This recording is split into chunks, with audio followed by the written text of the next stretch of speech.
listos para zambullirnos en un caso que parece de película. Uf, y que lo digas. Hoy vamos a destripar uno de los robos más increíbles de la historia, el gran robo del tren de 1963, el que ocurrió en Glasgow, para ser exactos. Un clásico. Tenemos un montón de material para este deep dive, artículos de la época, biografías de los ladrones, hasta transcripciones del juicio.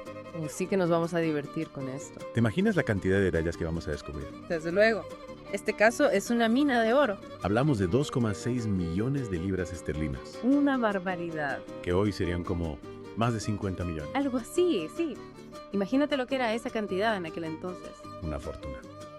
Y lo consiguieron sin disparar ni una sola vez. ¿Cómo lo hicieron? ¿Cómo se las arreglaron para dar un golpe tan grande sin usar la violencia? Pues ahí está la magia. La clave fue la planificación y el equipo que reunió Bruce Reynolds. Reynolds, este Ah. cerebro de la operación. Exacto, no eran simples matones. Este tipo reclutó a expertos en diferentes campos, conductores de carreras, especialistas en telecomunicaciones. ¿En serio? Sí, hasta un experto en abrir cajas fuertes. Cada uno tenía su papel, como en una película. Es que parece de película. De tener un tren en marcha, de noche, y llevas una fortuna. Increíble, ¿verdad? Totalmente. Lo más curioso es que al principio la idea era hacer un robo limpio. Limpio. Sí, sin violencia. Querían el dinero, pero sin hacer daño a nadie. Ya. ¿Y qué pasó? ¿Cuándo se torció la cosa? Pues, la noche del 8 de agosto de 1963, el tren postal iba de Glasgow a Londres. Llevaba una pasta gansa en billetes para los bancos de la capital y Reynolds y su banda entraron en acción. A por el botín. Eso es. Manipularon las señales para que el tren se parara en un sitio remoto, el puente de Bridero. Uf, qué tensión. Imagínate estar ahí esperando en la oscuridad que el tren se pare. Ni me lo quiero imaginar. El plan hasta ese momento fue perfecto, pero al intentar controlar la locomotora, se toparon con el conductor. Ted Mills, el mismo, se resistió. Y ahí fue cuando la cosa se puso fea. Sí, uno de los ladrones, a pesar de las órdenes de Reynolds de no usar la violencia, le pegó un golpe con una barra de hierro. La historia del pobre Mills es de lo más triste del caso. Totalmente. Ese acto lo cambió todo. Fue en contra de los principios del propio Reynolds. Es increíble cómo una sola acción puede tener consecuencias tan grandes. ¿Qué te digo? A pesar del golpe a Mills, la banda consiguió pasar el dinero a un camión militar que tenían preparado. Un camión militar. Sí. Tenía que ser algo capaz de transportar tal cantidad de pasta. Reynolds lo tenía todo pensado, Menudamente. ¿verdad? Tras cargar el botín, desaparecieron en la noche. Nadie sabía dónde estaban ni qué había pasado. Se esfumaron. ¿Y a dónde fueron? A una granja. La tenían preparada como escondite. ¿Y qué hicieron con el dinero? Se pusieron a gastarlo como locos. Pues aquí viene lo más irónico del caso. Se dice que usaron parte del dinero para jugar al Monopoly. Al Monopoly. ¿En serio? Sí, imagínate la escena. Unos tíos rodeados de millones de libras, jugando como si nada. Es surrealista. Era una forma de celebrar. De vacilar. No se sabe. Quizá era una forma de liberar tensión. Lo que sí sabemos es que esa calma no iba a durar mucho. Claro, la policía les pisaba los talones. Exacto. El detective Jack Slipper no iba a dejarles escapar tan fácilmente. Y ahí empieza la segunda parte de la historia. La huida, la persecución, la caída. Pero esa ya es otra historia. Es que me los imagino ahí tan tranquilos, jugando con la pasta que acababan de robar. Parecía que lo tenían todo bajo control, ¿verdad? Sí, pero la policía nos iba a quedar de brazos cruzados. ¿Cómo fue que los atraparon? ¿En qué fallaron? Pues mira, por muy listos que fueran, cometieron errores. La policía encontró huellas en la granja. Huellas, sí. En aquella época eso era una metedura de pata enorme. Vaya, un descuido que les costó caro. Y la presión policial aumentaba cada día. Además, uno de los ladrones cantó. Los traicionó. Rompió el pacto de silencio. Cantó como un pajarito. Uf, la traición. Un clásico de las historias de crímenes. ¿Qué le llevó a confesar? Miedo. Remordimientos. Un trato con la policía. Nunca se supo con certeza. Pero la presión policial y la recompensa que ofrecían seguro que influyeron. Claro, estar en esa situación. ¿Mm? Con la policía pisándote los talones. Rodeado de millones robados. No debe ser fácil. La verdad es que no. Tensión, paranoia, la sensación de que en cualquier momento te van a pillar. Y al final los pillaron. ¿Cómo fueron las detenciones? Hubo redadas, tiroteos. Un poco de todo. Algunos cayeron enredadas, otros mientras intentaban huir del país. La policía no se anduvo con chiquitas. Para nada, querían atraparlos a toda costa. Y hablando de atraparlos, ¿qué fue de Bruce Reynolds? El gran cerebro de la operación. Ah, sí. ¿Qué pasó con él? Reynolds era un maestro del disfraz y la evasión. Vivió como fugitivo durante 5 años. 5 años. 5 años. Viajó por México, Canadá, Europa, Una vía de película. Totalmente. Pero al final, hasta el más listo comete errores. En 1968 la policía localizó en Torquay, Inglaterra. Se acabó la fiesta. Exacto. Y hablando de fugas, no podemos olvidarnos de Ronald Biggs. Su escape de la cárcel y su vida en Brasil lo convirtieron en una leyenda. Es verdad.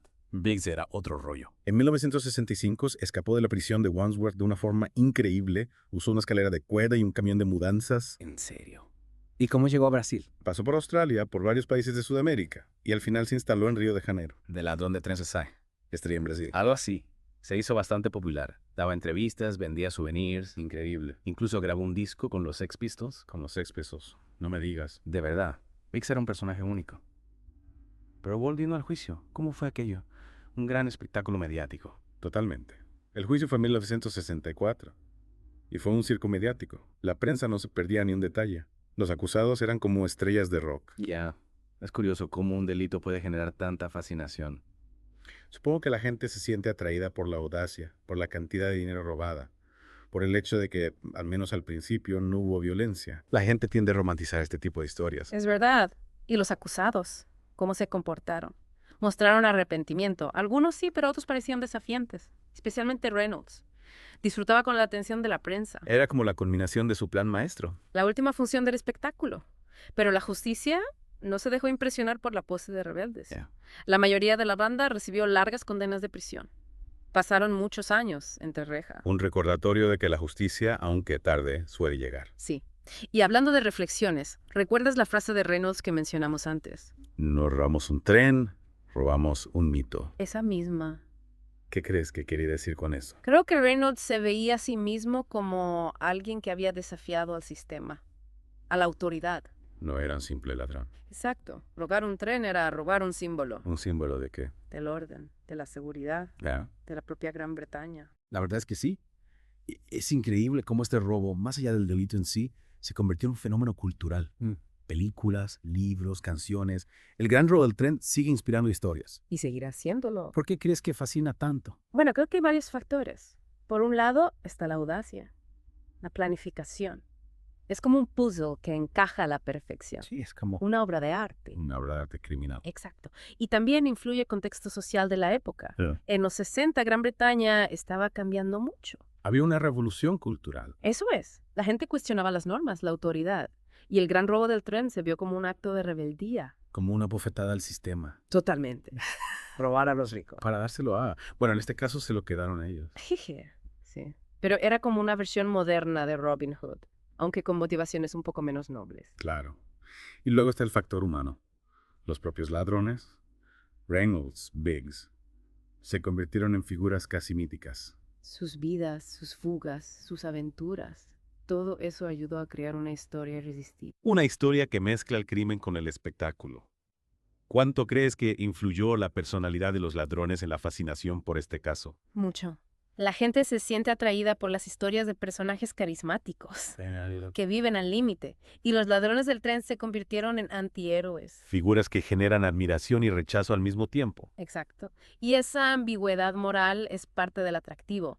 Nos hace pensar en nuestras propias ideas sobre el bien y el mal. Sobre la justicia y el castigo. El gran robo del tren nos plantea dilemas morales. Podemos admirar la inteligencia de los ladrones, aunque sepamos que hicieron algo malo. Podemos separar la fascinación por la historia del acto criminal, Son preguntas difíciles. que cada uno debe responder por sí mismo.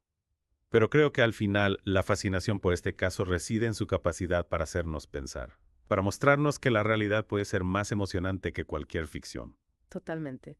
Y no olvidemos el impacto que tuvo en la cultura popular. El gran robo del tren ha inspirado películas, libros. Es una historia que sigue viva. Y que seguirá inspirando, seguro. Porque al final, más allá del robo en sí, lo que queda es la leyenda, el mito. Y los mitos son poderosos. El gran robo del tren nos recuerda que la realidad puede superar a la ficción, que la línea entre el bien y el mal no siempre está clara, y que las mejores historias son las que nos hacen cuestionarnos nuestras